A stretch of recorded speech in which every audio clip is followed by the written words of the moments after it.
बूढ़े बाप की कहानी *। ठंड का मौसम था, सुबह का समय था, ठंड भी अपने चरम सीमा पर थी। मैं आज जब सुबह कॉलेज जा रहा था तो मैंने एक बूढ़े आदमी को देखा जो कि ठंड से ठिठुर कर रोड पर एक किनारे कांप रहा था। उस बूढ़े आदमी के आंखों में भी सिर्फ आंसू ही था, न पहनने के लिए कपड़े, न कंबल। उसके पास कुछ भी नहीं था। मैं वहां थोड़ी देर रुका और उस आदमी से उसके इस हालात के बारे में पूछा तो उसके जवाब सुनकर मेरी आंखों में आंसू आ गया और मैं वहां से कॉलेज चला गया।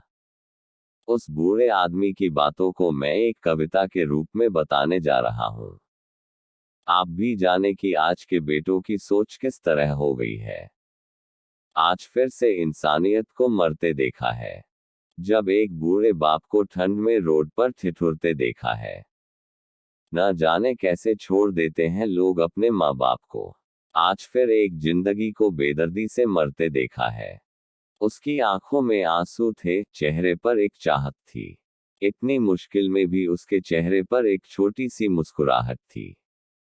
बहुत बुरा लग रहा था मुझे, ना जाने क्यों मन में एक बेचैनी थी। मेरे पास कुछ भी न था देने को, लेकिन फिर भी उसको कुछ भेंट देनी थी। आखिरकार मैंने उससे पूछ ही लिया, बाबा तू यहाँ इतनी ठंड में क्यों लेटा है, अपने घर क्यों नहीं जाता। उसके आंखों में आंसू आ गए, प्यार की झलक भी दिख रही थी। वह बोला, बेटा तेरे जैसे ही मेरा भी एक बेटा है, जिसको मैंने पलकों पर बिठाया था। प्यार तो खुद से भी ज्यादा किया था उसको, क्योंकि उसके ऊपर से उठा उसके माँ का जो साया था।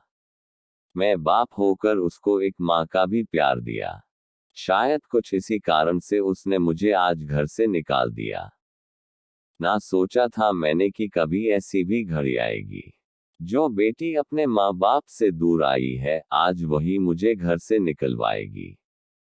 मैंने बेटे को बहुत समझाया, अपने किए हर प्यार को बताया था, पर बेटे के मन में जैसे एक अंधकार सा छाया था। वो भी अपनी पत्नी की बातों में आकर अपने बाप पर जुल्म ढाया है। जिस बाप ने बेटे के लिए अपनी सारी खुशियां त्याग दी, आज वो जैसे हुआ कोई पराया है। बस इतनी से कहानी है मेरी, जो इस रोड पर पड़ा हूँ मैं। जिस बेटे को हर एक सुख दिया, आज उसी की वजह से इस मोड़ पर खड़ा हूँ मैं। बेटे एक बात तुमको भी बताता हूँ, तू बहुत प्यार करना अपने माँ बाप को, पर इस मोड़ पर मत छोड़ना कभी। त्याग देते हैं माँ बाप अपनी सारी खुशियों को, जिससे बेटे को दुख ना हो कभी। मैंने भी बहुत प्यार किया था अपने बेटे को, पर आज कुछ इस कदर बहाया गया हूँ। पर तू कभी न छोड़ना अपने माँ बाप का साथ, आज जिस तरह से मैं ठुकराया गया हूँ। इतना कहकर बूढ़ा व्यक्ति रोने लगा। अपने बचे हुए जीवन को रोकर ही खोने लगा। फिर मैं भी वहां से चला गया। उसका दर्द मुझको भी रुला गया। इतनी समझ तो नहीं है मुझ में कहीं मैं समझाऊं, पर फिर भी एक बात कहना चाहता हूँ हर बेटे को, मत छोड़ कभी उस माँ बाप को बेसहारा, जिसने तेरे लिए अपने हर सुख को खोया है। माँ बाप तो वो सूरज है जिसने खुद आग में जलकर तेरे जीवन के हर अंधकार को धोया है।